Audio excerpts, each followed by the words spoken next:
Welcome to the Healing Corner podcast. I hope y'all are doing well out there. So we're here.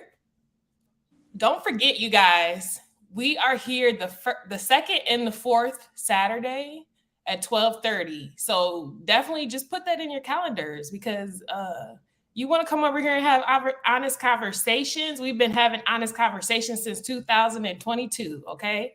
So definitely check out our other videos we have too, guys, because there's a lot of other information down there. We're always having a guest on that fourth Saturday. So if you're interested in being a guest, or if you would like to just see what topics we have going on, just know that fourth Saturday, we're going to have a guest special. Okay. All right. So I don't want to forget, I got Coach Yamz here with me. Hey. So I'm definitely going to give her a chance to introduce herself. And then I'm going to tell you a little bit about myself if you're new here. And then we're going to go ahead and get started with this conversation. Yes. So my name is Yamana. Coach Yamz is how the internet knows me. And I am the owner of Healing is Work Coaching, where I'm helping women to live on purpose and unapologetically and not do shit out of obligation anymore, because we ain't got to live life the way that we used to. We're doing it our way now. And yeah, half of the Healing Corner podcast. I'm always happy to be here. We've been doing this thing since November, consistently, because everyone cannot say that. Mm-hmm. And that is something that I'm very proud of. And I'm glad for the conversations that we've had and the guests that we've brought on, because we've learned so much. And I feel like other people are growing while we learn. And so it's just the gift that keeps on giving. And I love it. And let's keep doing it. I love it. I love it. So for anyone who is new here, my name is Deborah Williams. I am the owner of Deb's Healing Cornerstone, as well as Deb's Healing Cornerstone Intuitive online here on YouTube. So if you would like to check out my services, check out debshealingcornerstone.com. All right.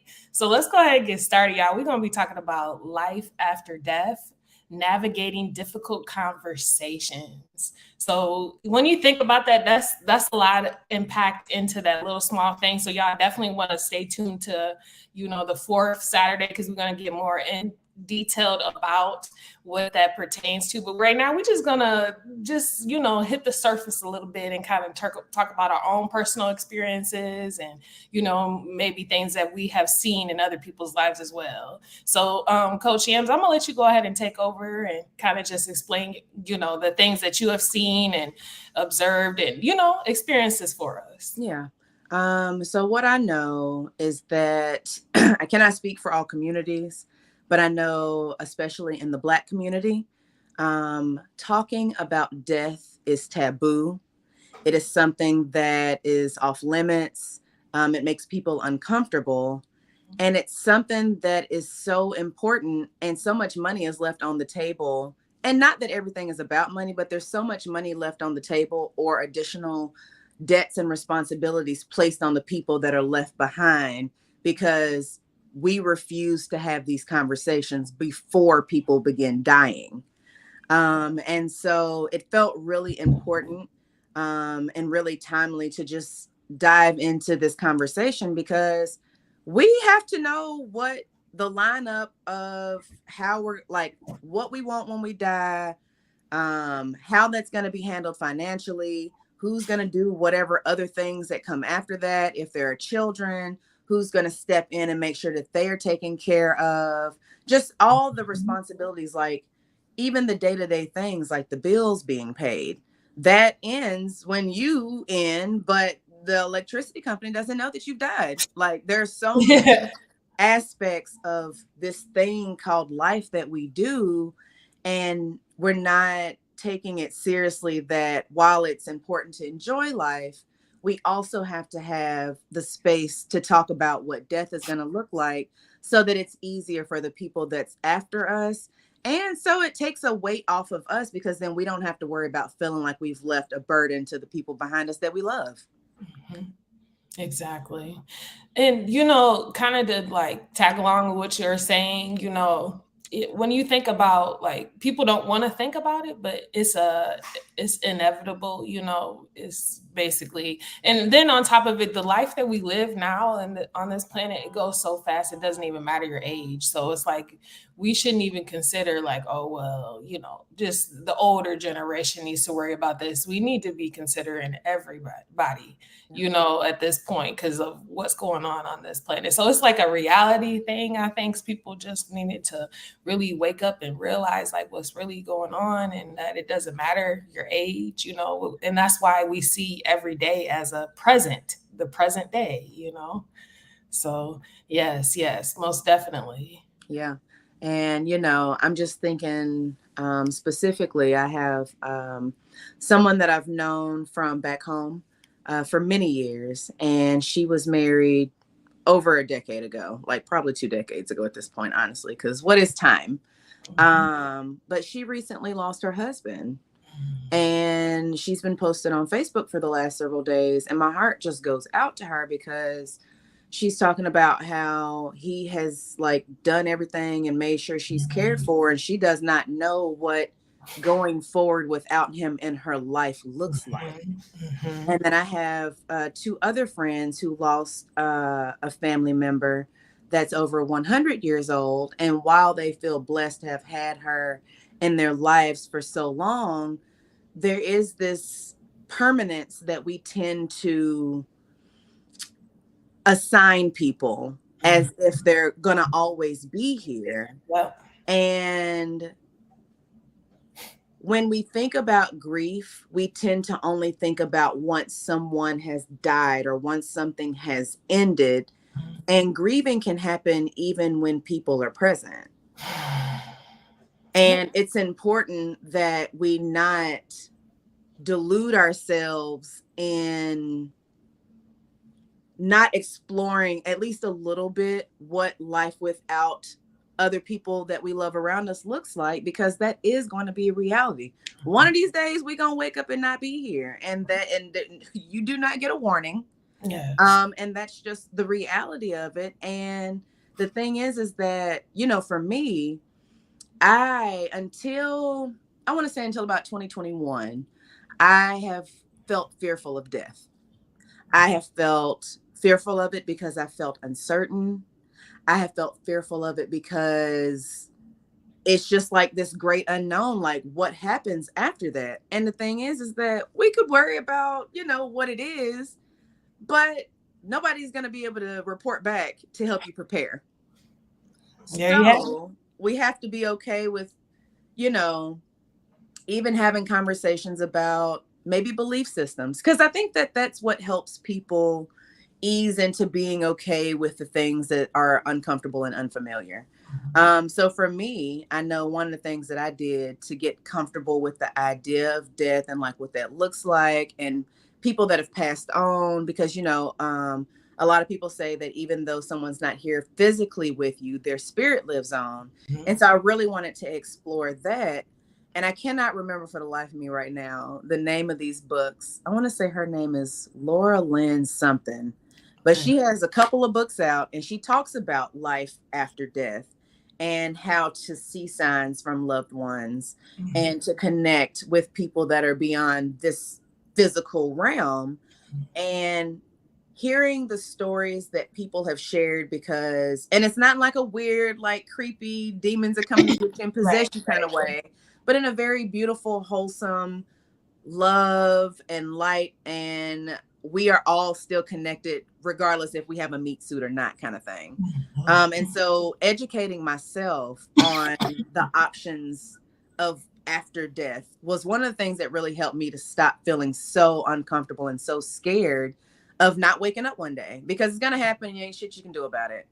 And so with that, then it's like, okay, well, now I have to live this thing to the max, because oftentimes there are people who lay on their deathbeds and there are so many things that they've regretted that they've not had or lived or experienced because they were living in fear while they were here, worrying about shit they couldn't do nothing about. Very much so. And I love how you kind of like touched on like the spiritual side of it, because we are going to have next month, we're going to have a guest that is connected with mediumship. And I'm excited for that, because that's actually something that I have as well. Mm-hmm. And it's been since childhood. And, you know, as a child, I didn't really grasp what it was until I became older. So it's very interesting. I'm excited to, you know, have that conversation. But you guys, this is another thing people get afraid of is like not when they think about death, they equate it to expenses or money and, you know, oh, this is going to cost me this and this is going to cost me that. Little stuff.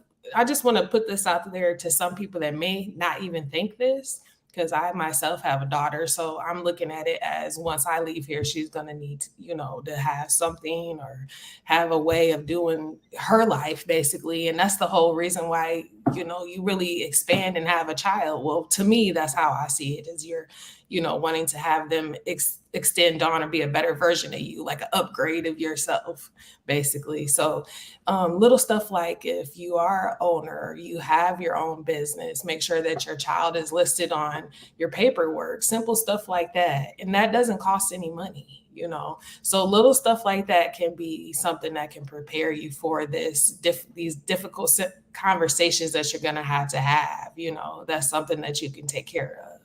Yeah. And something to just add to that, like I know one of the things that I've began doing is when I recognize that nobody in my family is going to talk about death and that I have to be the person that at least does something, if nothing at all. One of the things that I start doing is every year when I do my taxes, one of the things that I do is I have my bank account information. And I actually did not do that this year because I did not do my taxes this year. I paid somebody for the first time this year because I have a business now. Yeah. But every tax year up to then, I have pulled bank account information, written out like my social security number and my beneficiaries information. And I make sure that information stays up to date because at the very least, y'all can handle bank account things. Exactly. And, you know, the insurance part of things, because at least having those documents, I email them. I like to email because then you have them in your hands at any given time instead of going through drawers and desks trying to find paperwork. Yep. And your loved one has been dead for 3 months, 3 years, and you're just now finding paperwork that could have been really helpful had it been placed somewhere. So just even taking little steps like that. Something else that, you know, is helpful is I am on a newsletter for a lady that's a death doula. And she sends out little tidbits of things that you might not think about. And it's actually the things that she sent out have been so intriguing to me that I've considered at some point, because I do all the things. I'm so curious by nature. I love trying things. But being a death doula is something that I feel like could be like in my toolkit of things. Because with that, like, you learn all the things that are necessary to help someone transition and have all the things in order so that it's easy. And I think that I do this kind of thing, like even with us doing this podcast, I've always been the person who's been willing to do the weird or the uncomfortable shit that nobody wants to do, that it needs to be done because somebody got to do it. So it might as well be us. Yes. I love that. I love that. You know, then I was thinking also, like, you know, the conversation part of it, because sometimes it doesn't have to be so deep. You know, you can start off light and just like I was just talking about. For what I did with my daughter was she just went with me to the bank. And then we just got it all set up so she knows what to do. You know what I'm saying? And it's not like a foreign thing, like, oh, that, you know, especially if this is something that you want done correctly, because sometimes people will assign people things and they expect people to do certain things. And you can't expect anybody to do anything that you think that they're going to do. And that's the issue with a lot of things that go on. There's like the conversation never was had, or it was a mix up, or just things of that nature. To avoid that, make sure that the person is with you. You know? So and that's just a simple thing. And have those conversations. Like, you know, you should know, before my aunt passed away, she told us where she put documents and how she wanted her body to be handled. So even having those conversations, but then also having conversations about the people that are in your life, especially if it's an older person, starting to collect their stories Yeah. and Yeah. learn things about them is really important, because then you have those pieces of them to carry forward with you. Because a lot of times, like, we get wrapped up in our own day-to-day lives, but everybody's got a story. Everybody comes from something incredible that they might not think is incredible, but nobody's ever talked to them about it.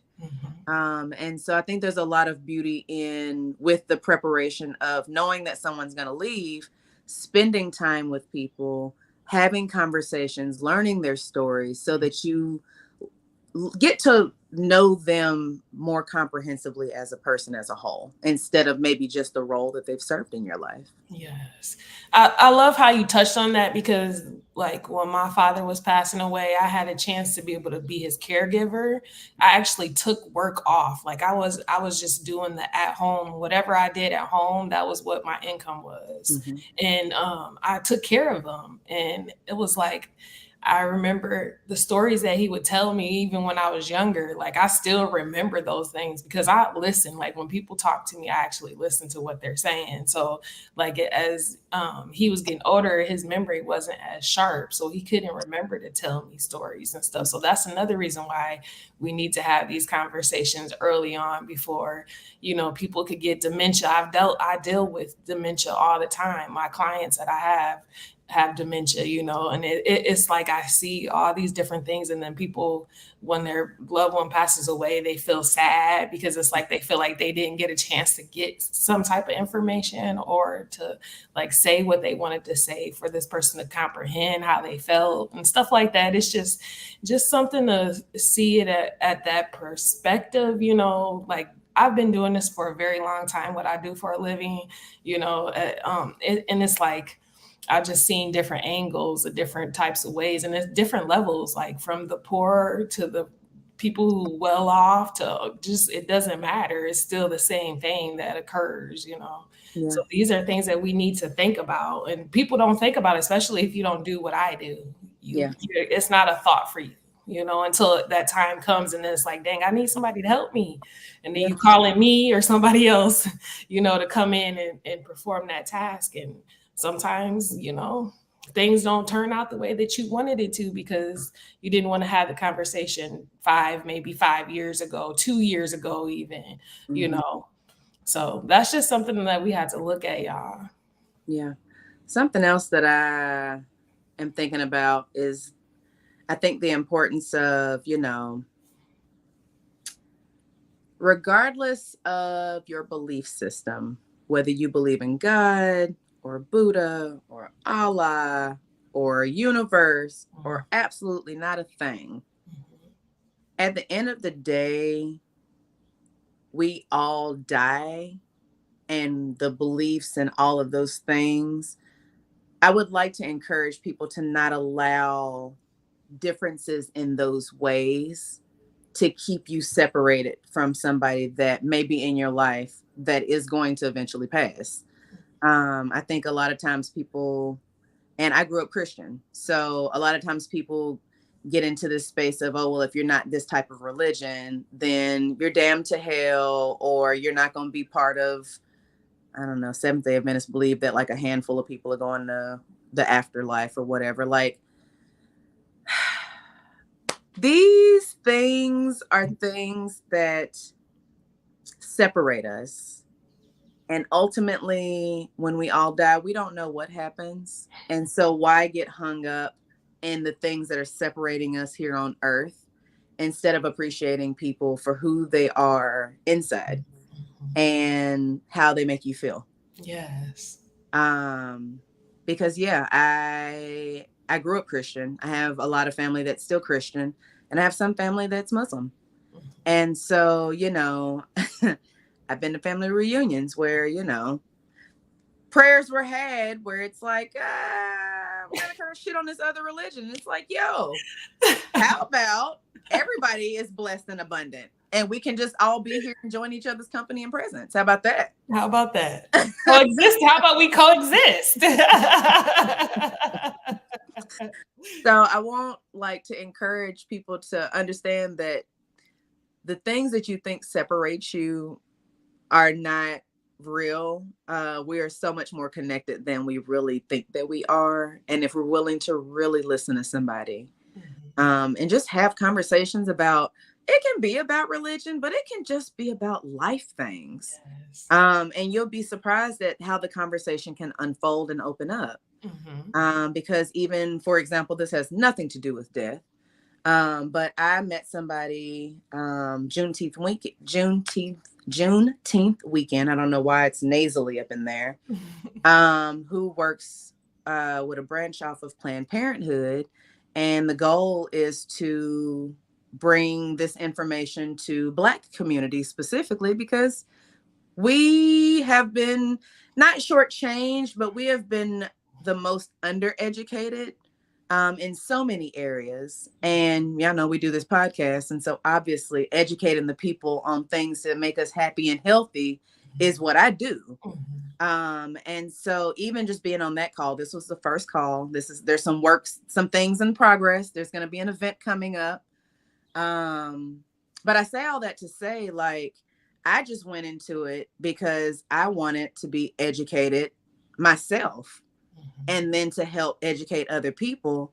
And in the midst of this call that we had earlier, I learned that this is like a bigger manifestation of something that he's been working on for some time, and finally took a chance on doing something outside the box.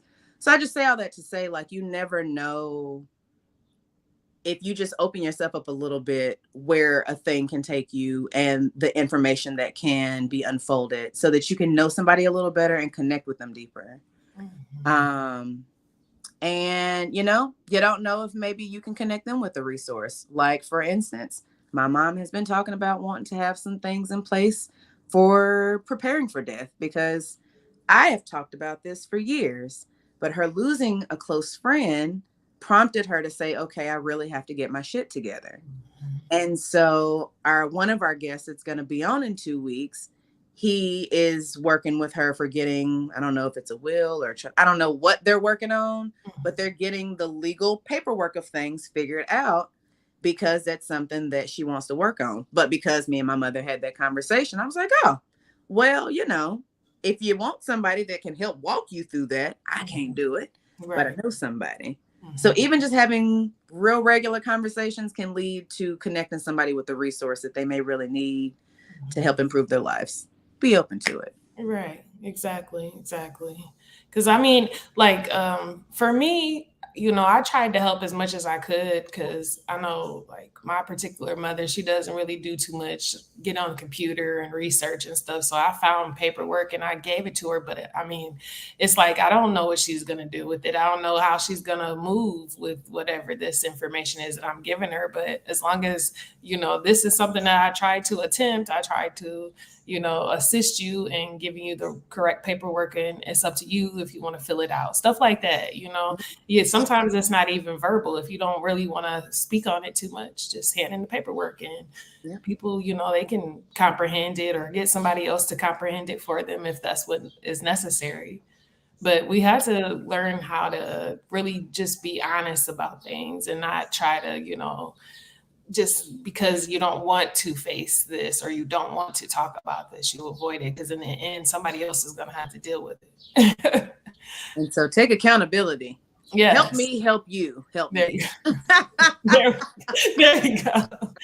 We're all, and then that brings it back to to me, I feel like we're all one at the end of the day, the animals and everything, all of us, no matter what your shade is, a hue is, we're all one at the end of the day. We need each other, Yeah, we do. And doing it with other people just makes it easier, and it can be more fun that way, because doing it alone is real hard. Not asking for help is real hard. And the thing is that we've all been given different gifts, skills, and talents. And so you don't have to have it all figured out. Yeah. There are people all around the world, and we are connected by the click of a button these days. There are people all around the world that could connect you to that very next thing that you need. But you got to be willing to get out your own way and not wrapped up in what you think makes us different to be able to open up to those resources being available to you. Yeah. Yeah. And I was just thinking about like boundaries or like, these fake borders that we have. What just recently happened, the wildfire that affected where I live at. Mm-hmm. And it was like that just lets you know borders don't exist, because this is something that's all the way hundreds of miles away from me, and it's affecting my area to the point where after that wildfire and that smoke and stuff that got everywhere, Mm-hmm. it caused this other storm to come through, and it tore down branches in my backyard. It actually hit my garage. Mm-hmm. So, and then we were out of power for 4 days, and there was some people longer than that, for like a whole week they didn't get their power on. Yeah. Out here, like, you know what I'm saying? It was rough. Yeah. So it's like little stuff like that. And then just think, there are so many people that probably lost their loved ones during even that time. You know what I'm saying? So it just made it even more difficult for them. Yeah. So like little stuff, like you don't know where you're gonna be in life when stuff happens. So it's like, while you have a chance to do it, you need to do it now. Yeah. Yeah. Live big and bold, baby, because you only get this version of life if you believe in reincarnation or whatever your jam is. Mm-hmm. You only get one chance in this one body right now. Live it to your fullest. Life is not as serious as we take it. This shit is a game. Like, turn on the TV and eat the popcorn, honey. Watch this thing unfold, because it can be a wild ride, and that's for the good or the bad, but it's what you make it. Yeah. It's what you make it. Everything is neutral. What you make it, what you assign it, be it negative or positive, is how you then process it and allow it to feel in your body and all the things. So, yeah. Okay. I'm looking forward to the conversation next week. We'll have on Alicia and DJ. Alicia is a good friend of mine, and she brings the experience of having lost several loved ones, and being the person who executed all of the legal things and all of the things that had to happen, because when you die, it's left behind to somebody. Who that somebody is, it depends on if you designate it or if it falls on someone. Exactly. The person who walked through that multiple times. And so I thought that it would be good to bring on her perspective. And then DJ, he, I don't know his exact title, but he deals with insurance and preparing people for after death. And so he will bring that professional aspect of things, because he knows all the things that we need to have in place. And he'll be able to give us that rundown. And I feel like maybe after next week's or in 2 weeks episode, after that episode, I feel like there's going to be able to be a checklist or something that we can put together and maybe tag it in the show notes so that it's an option, because I want there to be something tangible that people can put their hands on and check off the boxes and say, okay. We could probably put it on our link tree. We could probably. Coach Yamz said, I need to do this. That's what I want. That's what I see for us. So hold me accountable, Deb. Okay. And likewise, it's something that we need to have. We could put it on our link tree, I believe. Absolutely. Something like that. Yeah. So, okay. Yeah. Definitely look forward to that, y'all. That's going to be the next conversation we have for this month. Because again, like I said, don't forget the 2nd and the 4th Saturdays, 12:30 p.m. We going to be here. And if y'all want to have these conversations, y'all want to be a part of it, jump in our chat, say something to us, leave us a comment. Yeah. Make sure that you like it, subscribe to the channel, make sure you tell somebody about it, so that you, even if you don't want to talk about it here, send the video. Yeah. Okay, we'll say it for you. Yeah. Because we love you and we want to see you guys do amazing things out there. Because, hey, we the shakers and the movers. Okay, we're the shakers and the movers, and it's our time. It's our time. We're the adults, y'all. We're not the kids no more. We're the adults. You're the only one that can do the thing that you're meant to do the way that you're meant to do it. Mm-hmm. So lean into that. Be the full you. You got room. There's plenty of room for all of you. Yes. And plenty of money to be made. There ain't no competition. There is collaboration. Exactly. Let's get this together. Still both winning, separate and together. Yes. It's the win-win for me. Yes. I love it. Okay. Well, if y'all want anything from us, you can even check us out at our website. And it's thehealingcornerpodcast.com. So definitely check that out. We got our link tree there. You can watch any previous episodes that we've had in the past. And just catch up if you need to. If you're new here, make sure y'all subscribing too as well. But we're going to go ahead and go. I don't know if you have any last words or anything, Coach Yamz.